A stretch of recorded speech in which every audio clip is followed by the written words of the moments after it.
what are your key feelings at the moment in terms of how the horizon looks for US sport and football in general? Well, I think you've got to look back to look forward, I think. So I was reading a great piece this morning in prep for this. There's a great guy who writes the Huddle Up newsletter, Joe I'm going to butcher his surname. Pompiano, yeah.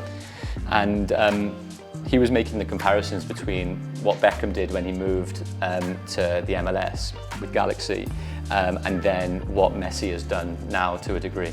Whereas it looked on the surface that Beckham had taken a massive pay cut, which he actually did at the time, but no one realised that actually then he took an expansion option, which was when he retired, he could take an expansion spot for $25 million.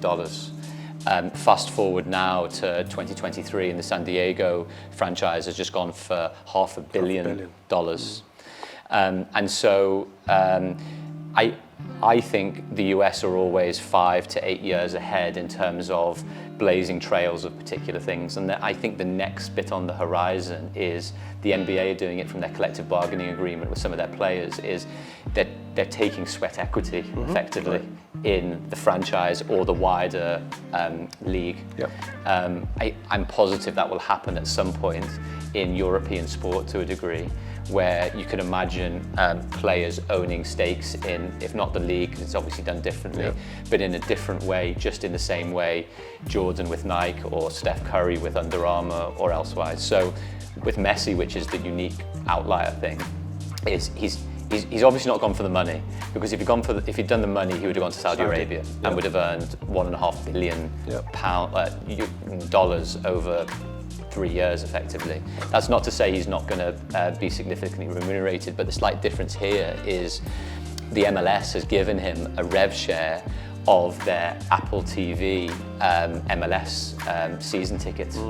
Now, who knows what it is, but even a small amount, because also it's a 10-year package, obviously makes that useful.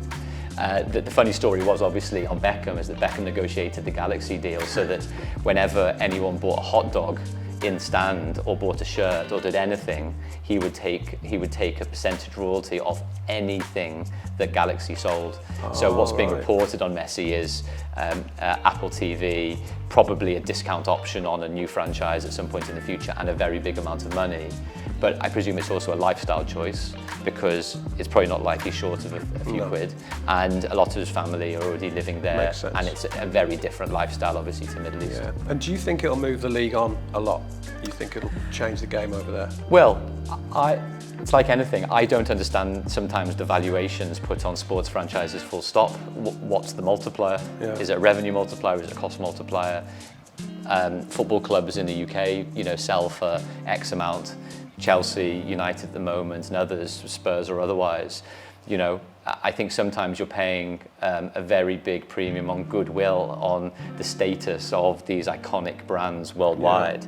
In the MLS, the TV money's come on hugely, but half a billion for a franchise is a huge amount of money. The upside is there's no promotional relegation, so you're a lot more stable, which then creates that multiplier to the same degree. Right.